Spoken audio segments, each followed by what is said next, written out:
Welcome back जी। बात कर लेते हैं मोहम्मद हफीज के करियर पे। उमर गुल ने हमें ज्वाइन किया है, साबिक टेस्ट क्रिकेटर है, साबिक फास्ट बॉलर रहे हैं पाकिस्तान क्रिकेट टीम में। और बिलाल एहसन ने हमें ज्वाइन किया है, सीनियर स्पोर्ट्स तजज़ियाकार है। बहुत शुक्रिया बिलाल। सबसे पहले तो आगाज आपसे करूंगा, क्या कहते हैं मोहम्मद हफीज के करियर को अगर देखा जाए, उसको समअप किया जाए 18 साल करियर को?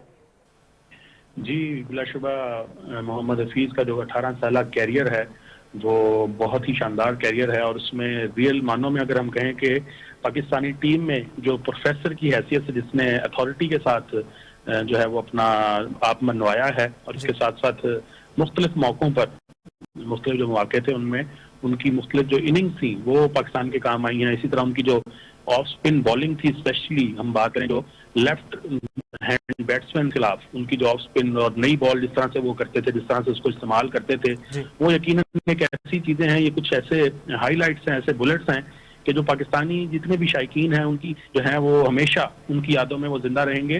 और जब भी पाकिस्तान क्रिकेट की बात की जाएगी और बैटिंग ऑलराउंडर की बात की जाएगी तो मोहम्मद हफीज को जो है हमेशा उस हवाले से याद रखा जाएगा। इसी तरह वो आईसीसी में जिस तरह उन्होंने ऑलराउंडर की जो रेटिंग थी उसको लीड करते रहे, इसके साथ साथ उन्होंने बॉलिंग में भी अच्छी परफॉर्मेंस देके अपना आप मनवाया। तो ये वो कुछ यादें हैं जो मोहम्मद हफीज की रिटायरमेंट के साथ अटैच हैं। और जितने भी पाकिस्तान क्रिकेट के फैंस हैं वो उनके जितनी भी उनकी खिदमात हैं 18 साल, उन पर उनके शुक्रगुजार भी हैं और इस मौके पे उन्हें जो है वो उनके लिए नेक ख्वाहिशात का इजहार भी करते हैं। ठीक है उमर गुल, आपकी तरफ आता हूं, आप क्या कहेंगे? सबसे पहले तो बहुत शुक्रिया प्रोग्राम में वक्त देने के लिए। 18 साल करियर जो है वो आपका मोहम्मद हफीज के सामने है, क्या कहेंगे?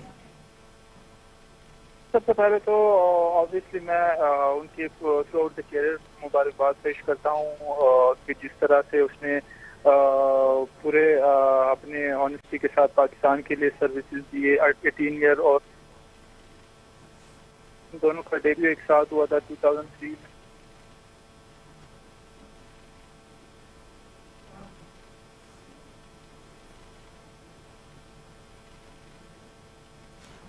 ठीक है, उमर गुल हमारे साथ मौजूद है, उनसे दोबारा राब्ता करने की कोशिश करते हैं। आपकी तरफ आता हूं बिलाल, क्या कहते हैं? सबसे पहले एक चीज पॉइंट आउट की मोहम्मद हफीज ने, वो थी मोहम्मद आमिर के बारे में एक स्टेटमेंट थी, आप क्या कहेंगे? बिल्कुल, ये जो आपने बात की बड़ी अहम बात है और कल से इस हवाले से बड़ा चर्चा हो रहा है। वो उसके अलावा भी बातें हैं जो क्रिकेटिंग जो हल्के हैं उनमें उस पर डिस्कशन चल रही है, लेकिन सबसे अहम बात जो इस वक्त जिसे कहते हैं कि टॉक ऑफ द टाउन बनी हुई है वो ये है कि मोहम्मद हफीज ने एक बार फिर उस इशू को जो कि वो दब गया था पिछले दिनों में, उसको दोबारा से जो है वो जिंदा किया है। और वो ये है कि जो उनका एक प्रिंसिपल स्टांस था उस हवाले से उन्होंने अपनी प्रेस ब्रीफिंग के दौरान उसका खुलकर इजहार किया एक दफा दोबारा। और उनकी जानिब से ये कहा गया है कि मैं जिस तरह इस अपने 18 साल कैरियर के अंदर मुख्तलिफ मेरे पास अच्छी यादें थी और बुरी यादें थी, तो उनमें अच्छी याद जाहिर है पाकिस्तान को रिप्रेजेंट करना था, लेकिन जो एक सबसे लो पॉइंट जो उन्होंने अपने कैरियर का बताया उसको बयान करते हुए थोड़ा जज्बाती भी हुए हमने देखा। लेकिन उसके साथ साथ उन्होंने बात की दोबारा से कि जो फिक्सिंग के हवाले से उनका स्टांस था उसके ऊपर जो है पीसीबी उनके साथ खड़ा ना हुआ। और बाकायदा उनकी जानिब से उस वक्त के जो साबका चेयरमैन थे उनकी जानिब से, शहरियार खान की जानिब से बाकायदा कहा गया कि अगर आपने मैच खेलना है या टीम का हिस्सा रहना है तो रहें, अदरवाइज मोहम्मद आमिर जो हैं वो तो टीम का हिस्सा होंगे। तो उनका ये कहना था कि ये मेरे लिए एक बड़ी सबसे जो है वो मेरी जितना भी कैरियर था उसके अंदर एक सबसे लो पॉइंट था और मैं इसे कह सकता हूँ कि मेरे लिए नाखुशगवार याद थी। हालांकि ये मेरा एक प्रिंसिपल स्टांस था जिस पर मैं कायम हूँ। अच्छा, इस स्टांस के ऊपर भी अब बात हो रही है कि आया ये बात तो कटी थी लेकिन उसके बाद वो फिर खेलते भी रहे मोहम्मद आमिर के साथ। तो मैं मेरा उस पर अपना एक जाती वर्जन भी है और हम समझते हैं कि जब वो एक बंदे ने एक डिसीजन लिया है और उस हवाले से वो अपना एक प्रिंसिपल स्टांस देता है और उसके बावजूद अगर वो ये करता है तो उसका मतलब ये है कि वो बेसिकली टीम के लिए कर रहा है, वो पाकिस्तान के लिए कर रहा है। उसके अंदर उनका अपना पर्सनल एजेंडा नहीं था, वो टीम की जो कलेक्टिव एक इत्तेहाद जिसे कहा जाता है, यूनिटी जो कहा जाता है, उसको बरकरार रखने के लिए वो उन्होंने जो है वो पीसीबी का जो उस वक्त का जो उनका डिसीजन था उसके साथ वो चले और टीम के अंदर रह के उन्होंने मोहम्मद आमिर के साथ बाकी में शिरकत भी की और वो सब कुछ रहा। लेकिन उसके बावजूद आज भी वो अपने उस स्टांस पे लाजमी खड़े हैं। हालांकि ये थोड़ा मैं समझता हूँ मोहम्मद आमिर के हवाले से सख्त स्टांस है, बाकी क्रिकेटर्स को आप ठीक है कि जिस तरह आप कैटेगराइज कर सकते हैं या उनके ऊपर डिसीजन दे सकते हैं वो मुमकिन है, लेकिन मोहम्मद आमिर को जो लेवरेज मिली थी वो आईसीसी की जानिब से भी और बाकी भी जितने प्लेटफॉर्म थे वो उनकी जानिब से यही मिली थी कि बतौर उन्हें माइनर ट्रीट किया गया था कि कम उम्र होने की वजह से और वो जो है उस तरह से उनकी ट्रेनिंग नहीं थी और वो सारे मामला थे जिनकी वजह से उनको थोड़ी सी लिवरेज भी दी गई और उसके बाद ज़ाहिर है पीसीबी का जो सारा वो प्रोसेस था उसके अंदर शरीक हुआ, आईसीसी की जितनी ट्रेनिंग से उसका हिस्सा बने और पूरे एक प्रोसीजर के बाद वो कमेटी में उनकी वापसी हुई थी। तो यकीनन ये एक ऐसा चीज थी कि जिस पर हमें अगर आप मेरी जाती राय लें तो उसमें हमें सख्त स्टांस नहीं लेना चाहिए। उसमें हमें जो पीसीबी का एक बयानिया है, और अब पूरी दुनिया में ऐसा हो रहा है, हम देखते हैं कि जब ऑस्ट्रेलिया, हमने इससे पहले भी अपने प्रोग्राम्स में डिस्कस किया कि जब स्टीवन स्मिथ की बात की गई, उनकी जाने से जो मामला सामने आए, तो उसके बाद उन्होंने किस तरह से अपने सारे इशू को टैकल किया ऑस्ट्रेलियन क्रिकेट बोर्ड ने, ठीक है। तो इसी तरह पाकिस्तान क्रिकेट बोर्ड ने भी बड़े अच्छे तरीके से इसको सॉर्ट आउट किया और एक सर्वाइवल था बेसिकली, जो एक बड़ी, जितने भी हमारे नए नौजवान क्रिकेटर्स आ रहे थे उनके लिए भी एक सबक था कि जो लेकर वो फिर आगे चले। तो उस पॉइंट ऑफ व्यू से हफीज को थोड़ा सा मार्जिन देना चाहिए था, जो उन्होंने उस तरह से नहीं दिया। तो खैर ये उनका अपना पर्सनल डिसीजन है जिसके ऊपर यकीनन जो है वो पीसीबी और बाकी। ठीक है, उमर गुल ने हमें दोबारा से ज्वाइन किया है। बिलाल आप साथ ही रहेगा। उमर गुल, आपसे पूछना चाहूंगा कि बड़े प्लेयर की, सीनियर प्लेयर की रिटायरमेंट कौन जगह जो है उनकी पुर करेगा मुस्तकबिल में पाकिस्तान टीम में?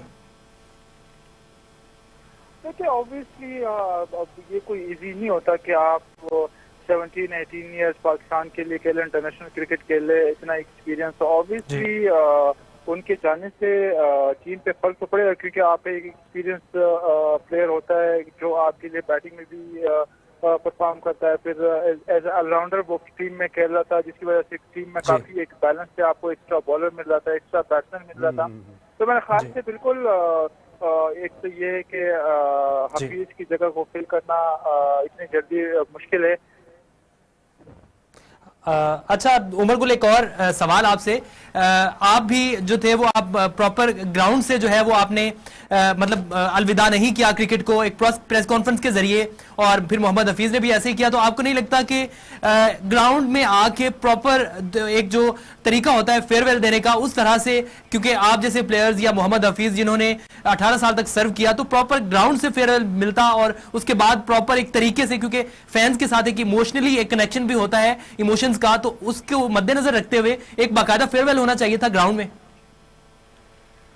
देखिए ये तो जब मैं खुद भी जब रिटायर हो रहा था, या मेरे से पहले जितने भी प्लेयर्स रिटायर हुए, जिस तरह यूनुस भाई हो गए, शाहिद भाई हो गए, या बाकी जो हमारे सीनियर प्लेयर्स थे, मैं तो फिर भी लाइक ये कि डोमेस्टिक में ग्राउंड से मैंने रिटायरमेंट ले ली। लेकिन मेरे ख्याल से ये बार बार हम कह रहे हैं कि पीसीबी को मेरे ख्याल से एक इनिशिएटिव लेना चाहिए कि जो हमारे जो सीनियर प्लेयर है और जितनी सर्विसेज होती है पाकिस्तान के लिए, तो उनको एटलीस्ट उनके साथ बात करके, उनके साथ कम्युनिकेट करके, उनको एक लास्ट में इंटरनेशनल मैच अगर होम बहुत ज्यादा बेहतर है, अगर नहीं भी है, तो उनको बता देना चाहिए पहले से कि यार हम आपको जो ना सी ऑफ के लिए एक मैच दे रहे हैं, ताकि वो उनकी जो सर्विसेज है और उनकी जो खिदमत है कंट्री के लिए, ताकि वो उनको वो इज्जत मिल जाए।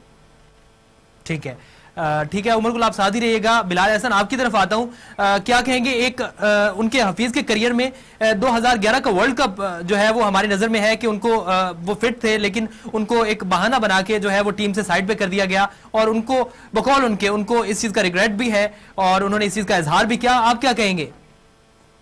नहीं, यकीनन वो एक बड़ा यादगार वर्ल्ड कप था और उसमें ज़ाहिर है हमारे मुख्तलिफ जो है वो जो डिसीजन हो रहे थे उनके ऊपर बड़ी गहरी नजर थी पूरी कौम की।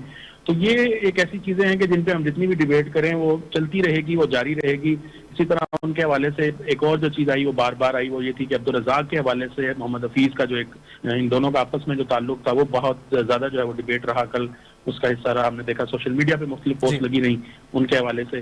तो खैर ये वो चीजें हैं कि जिनको हम अब जिसे कहते हैं कि वो लकीर पीटते रहने का कोई फायदा नहीं होगा। हम अब थोड़ा सा आगे चल के हम अगर बात करें, आपने बड़ा अच्छा क्वेश्चन किया हफीज के हवाले से कि जी जो उमर गुल से भी आपने किया कि उनकी रिप्लेसमेंट क्या है। मैं उनको तो सुन नहीं पाया, मैं भी अपना जो भैया मैं आपको सामने रख देता हूँ कि अभी हाल ही जो कायदे आजम ट्रॉफी का फाइनल हुआ है उसमें नॉर्दर्न के मुबस्सिर खान हैं, अंडर 19 जो खेल रहे थे, उनकी जानिब से बड़ा ही अच्छी परफॉर्मेंस, ऑलराउंडर परफॉर्मेंस दी गई है और वो ऑफ स्पिनर भी हैं।